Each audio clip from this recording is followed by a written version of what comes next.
This is Trend Following Radio, where great thinking comes alive. Nobel Prize winners, legendary traders, best-selling authors, and the pros that know what drive us irrational human beings. I am your host, Michael Covel. Not filtered, raw, honest. That's my passion.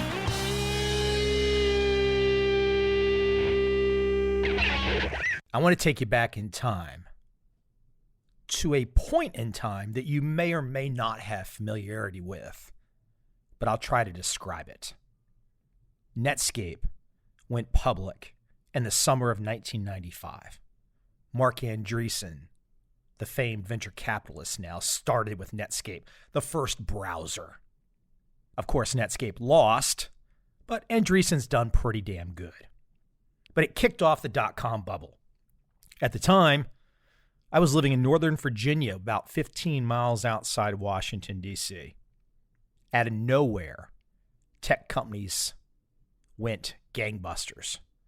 Companies like America Online, UUNet, MicroStrategy. Every person that I knew at that time in my 20s were dying to work with these companies or had jobs with these companies. Now, let's be honest. Many of the people that worked inside these companies at the highest echelons, very smart people. But these companies were not really that special, honestly. They were the first wave of the dot-com stuff, and they rode the wave.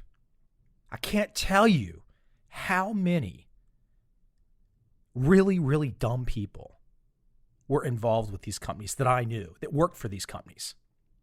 It was a mania. It was euphoria. People just thought money was going to fall from the trees. And it did fall from the trees. For 1995, 96, 97, 98, in 1999, the NASDAQ made 100%. And then in March of 2000, the dot-com bubble blew up, gone. And in the fall of 2002, the NASDAQ, in a 2-year drawdown, was down 77%. Wham, bam, thank you, ma'am. Now, most people know the story of what happened next. Fill in the blank. The Big Short happened. Yes, I knew a lot of people in that area, Northern Virginia, outside Washington, D.C., and I made a pretty good sum myself. But a lot of the dumbest people on the planet were just making boatloads in real estate. And they thought they were smart. Just like during the dot-com bubble, during the Big Short time frame up until the fall of 2008, everyone thought they were smart. They were brilliant. They made money, so they were smart. What was the strategy? The strategy was fucking non-existent. There was no strategy. Zero. A strategy is when you say to yourself, what markets will I trade? How much will I bet on each trade? When will I enter? When will I exit with a loss? And when will I exit with a gain? Those 5 issues are any investing strategy, ultimately. You have to know those. If you don't know those, you're gambling. Gambling may be okay. Maybe you get lucky. Maybe you don't. So we rock and roll through all of this, and we get all the way up to COVID time. We have a COVID meltdown. Rock and roll in the markets again. A lot of people start to think they're smart. They're calling this, they're calling that. But let's just push by the COVID stuff. That's all yesterday's news, because where we're ultimately going, and you know where I'm going, we're going to GameStop, because GameStop is the game changer. Now, it's complicated from my perspective. I love the idea that little guys, hopefully they're little guys, they could be other hedge funds disguised, I don't know, but let's hope they're little guys, that little guys say to themselves, if we aggregate our assets, we can fight large funds. Now, on the face of it, that is an awesome idea. I love that. Because most hedge funds, unlike trend-following hedge funds are kind of like Michael Burry of the Big Short fame. Not the same strategy, but they sit on the sidelines, they make their bets, and that's it. But you and I both know there's a lot of other hedge funds that control order flow, have inside information, et cetera, et cetera. It's an unfair game. That is part of the structure that everyone has to deal with. That's why there's a handful of traders on this planet that are worth 10, 20, 30 billion because, frankly, they've had access to information that other people did not have. So I absolutely love the idea that the possibility of the internet being used to pool assets, to go fight hedge funds, this is just awesome. What a great concept. What a great future strategy. I want to see it all the time. But here's the problem. There's going to be all kinds of different people that are aggregating. Some of them more knowledgeable than others. Some with more money than others. Some with a strategy. And some that just want to jump on board and go YOLO. You only live once. Rock and roll. Some people want to prove a political point. I really think that's true. I think some people, after watching interest rates manipulated for so long, watching the Fed fucking do all their stuff for so long, some people just want to take out their drama, their anger on stocks. Can't blame them. I wish them luck. But here's the thing. GameStop went from what, a couple bucks a share? And I don't know the exact numbers off my head. I really don't care. I didn't trade it. But it went from a couple bucks a share to what, 400, 450? Then it dropped back down to 100 or 90, wherever it is today. Hell, by the time this podcast comes out in a couple days, it might be at 10 for all I know. But just like back in the day, the dot-com era, just like back in the day, the Big Short era, there was no strategy for GameStop. Even though I liked the idea of fighting the hedge funds, pushing up a stock from $2 to $4.50 and then watching it collapse, who's making money there? That is completely lottery, gambling, YOLO, you only live once, just insanity. There's no strategy there. I had a young guy, friend of the family, reach out to me, 21, 22, last week, asking me how he should trade this, how he should trade GameStop, assuming that because I've written these trading books that they must be about something like GameStop. Well, no, not exactly.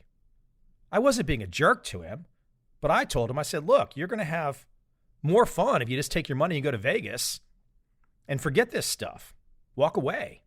You know, he had a strategy of, I'm going to get in on a Thursday and get out on a Friday, something like that.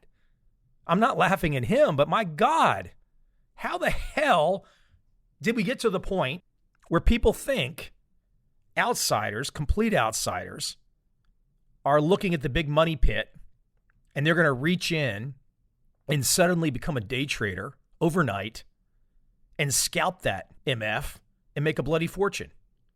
It's exactly the same mindset I saw during the dot-com bubble. It's the exact same mindset when people were buying real estate in the Big Short. Remember Steve Carell in the Big Short with the stripper who said she had, 5 condos or something? She's shaking her moneymaker and she's got 5 condos, all leveraged out the wazoo. That's where we are right now today.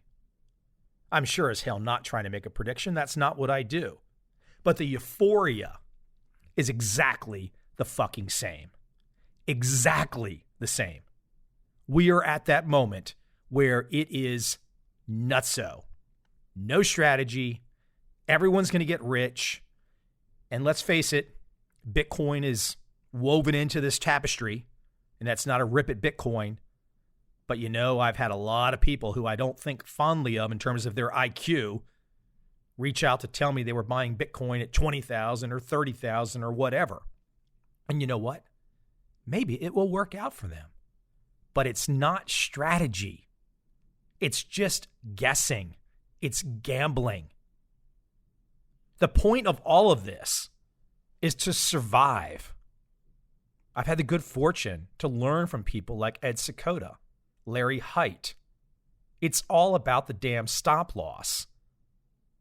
If you don't got one, you're going to get taken out. If you don't have a strategy, you're going to get taken out. If people want this feeling, if they want this kind of excitement, if this makes them feel great, more power to them. But the point is, we are firmly at euphoria stage. We are firmly at the point where everyone thinks they're going to get bloody rich, and they already think because they're seeing other people get bloody rich, they will get bloody rich, which in turn makes them think that they are intelligent about markets and about trading. And what's funny about the GameStop mania, everyone knows it's psychotic. Everyone that's watching knows it's psychotic. But because we hear of somebody that's done well, we extrapolate out to think, well, we should salute that and we should honor that and it's legitimate. Not really. It might have been legitimate. I mentioned him earlier. It might have been legitimate for Michael Burry to be in GameStop. I think he made a bloody fortune on it. But he was buying the damn thing at $2 a share, not $450 a share. I challenge you.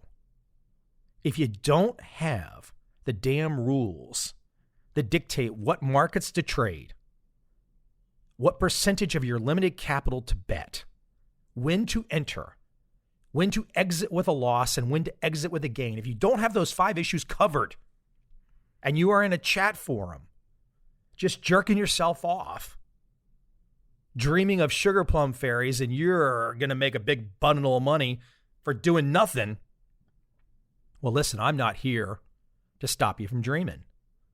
I want you to dream. I want you to think it's all going to work out. Now, we all know it's not going to work out, but please think by all means it's going to work out. But take a step back. The big picture point. And I know you're already there with me. And I'm repeating myself now. We are at euphoria. We are at mass psychotic euphoria. How long does it go on? I don't know. I got no idea. We're there, though. And if past history is any indication of how the human animal can move markets, why can you not imagine the S&P down 80%? Is that past your imagination?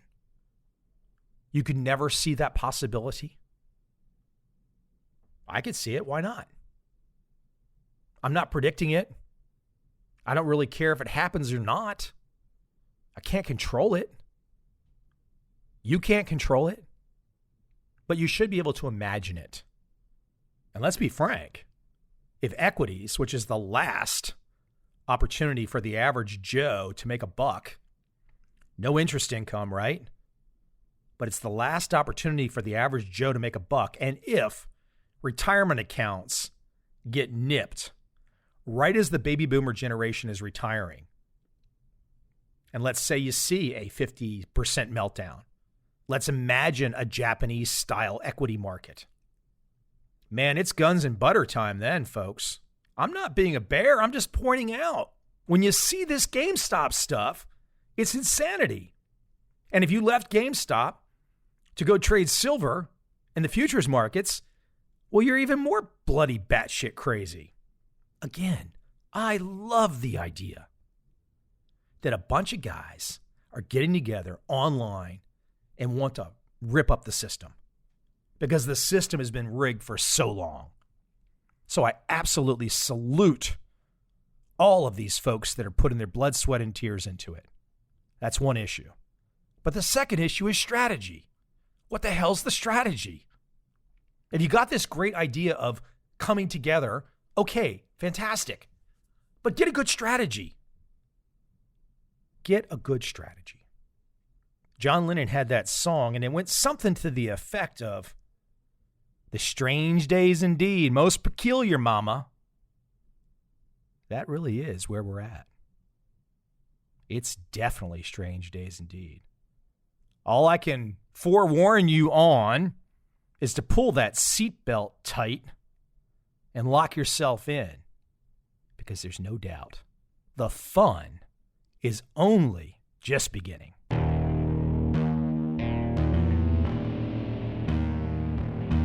I see a time when those awake will understand how to make money in up, down, and surprise markets. Whether new trader or experienced, college student or financial advisor, protecting against a crash or just trying to make a lot of money, trend following offers everyone an answer in uncertain times. To get started immediately, send me an email, michael@covel.com. I will send you the right trend following steps to take along with my free video. But if you want to buy and hold, trust the government and trust Wall Street, this is absolutely not for you.